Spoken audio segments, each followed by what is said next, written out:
Good afternoon po, Miss. My name is Benedict Barrios. Thank you for joining us today. We're excited to learn more about your experience as a client relations manager at RemoWorks. Just to give you a bit of context, this interview will focus on your approach to managing client relationships, leading your team, and handling challenges in your role. So my first questions, to get started, could you tell me a little about your background and how you became a client relations manager at RemoWorks? Okay. Hi, my name is Maria Castañeda. I am the Client Relations Manager here at RimaWorks International.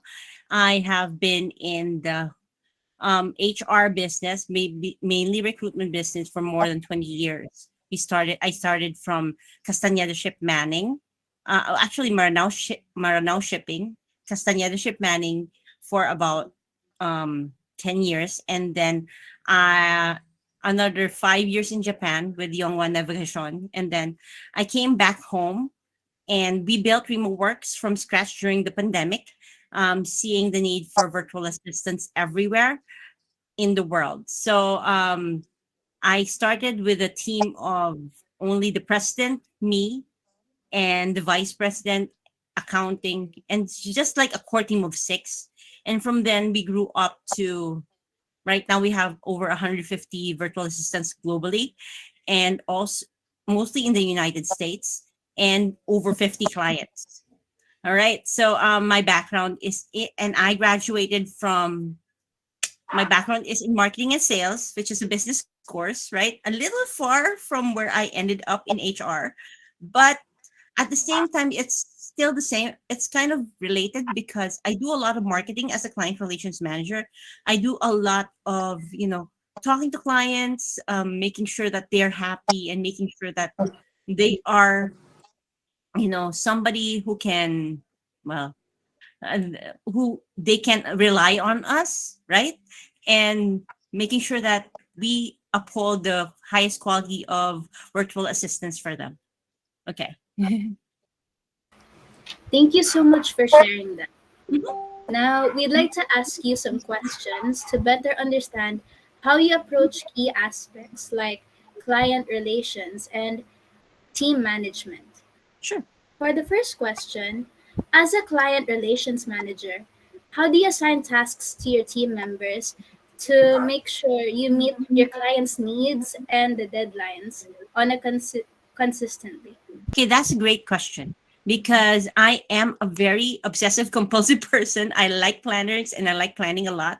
So, being a manager, you have to wear a lot of different hats, and one of them is really delegating the tasks because you can't do it on your own. All right. Before I did it on my own, and I went a little crazy. So, you now that I have a team, we have a team of three wonderful uh, client relations manager and my account specialist, and maybe two social media managers under me. So how I delegate the team task is through uh, a product called Trello, or project management system. And it's similar to Trello, but it's proprietary or owned by RemoWorks. We built it ourselves. We have a database, right? Wherein all of the data is stored for RemoWorks. All the leads are stored.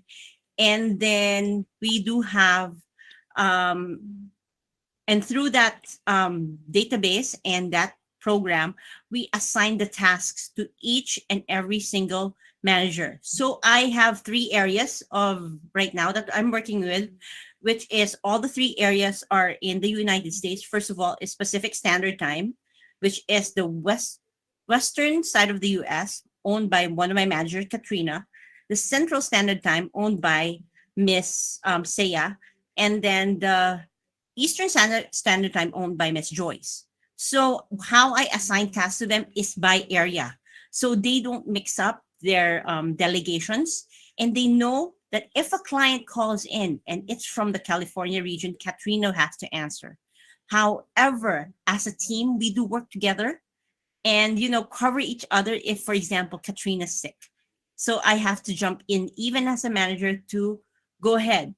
Aside from that, we do have Monday morning meeting, the morning time in the US. We start work in the evening, so we have Monday morning meetings, which is our daily weekly meetings, which where we set our goals for the week, so and report on what we accomplished the last week. So once a week we do have that formal meeting, but in between that I do the regular daily check-ins. How is this client? And we do have a group chat wherein we communicate daily for anything, any incidentals. If we do need another meeting for a very important incident, then we do get together really quickly, and then that's how we kind of communicate, and that's how I delegate the tasks. I'm a very easy manager. I don't like to micromanage. I like my employees really to own the task themselves and to problem solve, because that's how they learn. Okay. Wow, it's very clear that your team is very close and organized with one each other. Let's talk about conflict management. In client relations, conflicts can arise with both clients and internally. So, how do you handle these situations while keeping a positive and professional atmosphere? Okay. There is in client relation, it's all about relationship with people. People sometimes they don't disagree, right? And most of the time, if there is a conflict that happens, we do have a grievance kind of form that we formally go through. However, if it's with a client, what we do is that we talk to them first with a virtual assistant that is involved, and second is with the client.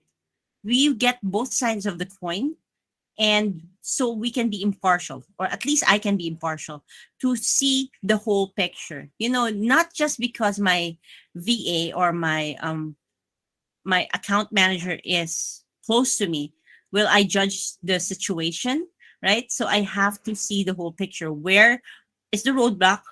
What's going on? And where can I help restore that relationship?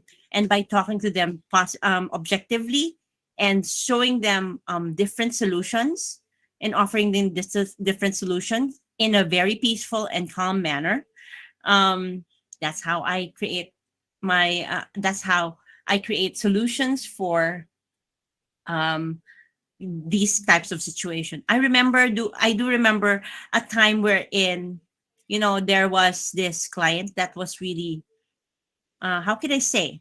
She was the Karen of Karens, okay? All right. If you know, if I know you guys are Gen Z, you get what I mean. She was the Karen of Karens, and she was really abusing one of our virtual assistants. So in this situation, what I did was I talked to the um, virtual assistant. I got her side, and then we got proof of what she was doing. She was being abusive in language. She was not being treated fairly. Her workload was over the top, and so those are things that I wanted to manage, and I wanted to make sure that the client does not do, because even if you are a virtual assistant, you're still working and you're still human. So you need your rest, you need to be properly compensated, and you will need to be respected. If those things are not done, then I have to talk to the client. It came to the point that upper management, which is the president and vice president, got involved, and then what we did was really talk to that client and make sure that the client never does it again. We put it in writing, and so far so good. They haven't had problems ever since. Okay. That's really insightful. Understanding how you measure success is crucial for setting expectations and tracking progress. It makes me curious on what criteria you use to measure the performance and success of someone within your team. Okay. We have what we call key performance indicators in our team.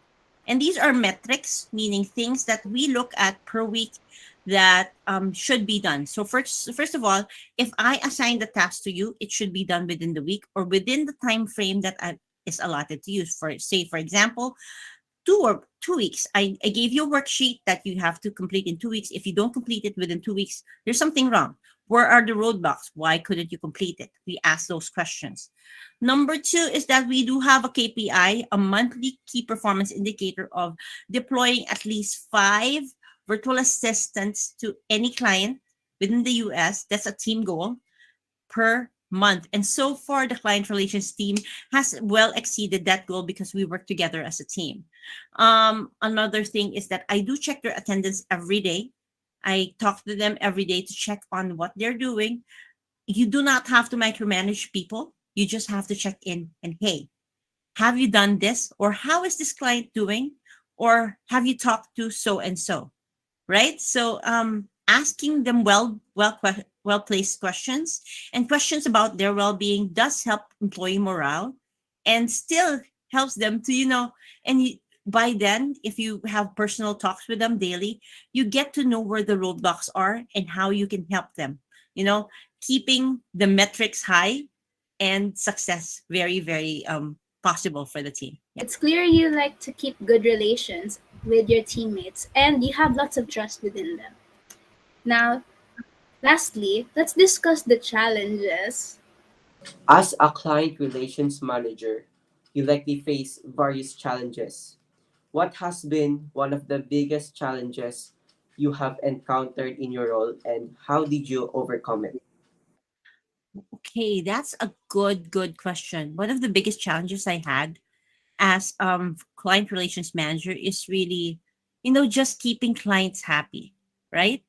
So there is this one big account that we were handling, and it had 13 virtual assistants in them, right? And the account was near closing. They could not give any more work to the virtual assistants. So the biggest challenge is to move these virtual assistants to places of employment where they will be happy, they will be taken care of, and they will continue working, because a sudden close of account means they lose income, and these people have families. So the challenge was to find new people, consistently find new people, clients, to redeploy them so they will have food on their table. And it was such a big challenge that we rewarded the team well after it happened. My team, at least the client relations team, well after it happened, and we praise them for their hard work. But you know what? Really, the biggest reward for me is to be able to help people gain employment through RemoWorks International. Yeah. Thank you so much, Miss Mar, for taking the time to share your insights with us today. Your experience Mhm. in relations is truly valuable. Yes, we really appreciate your thoughtful responses, especially when you discuss how you manage your team and client relationships. It's clear you have a strong approach. All right. That So that brings us go to the ahead. end of our interview. Thank you once again for your time and for such an engaging conversation. Yeah, no, thank you. I hope that you guys do well. And in the future, if you become managers, make sure that you take care of your team well, and look after their well being. Managers are not dictators. There's one thing that I want to share in part with you. They are managers for a reason. You just have to guide them. Thank you so much, you guys, and good luck. Thank you, Miss Oh, Maria. thank Goodbye. Bye. Thank you, guys.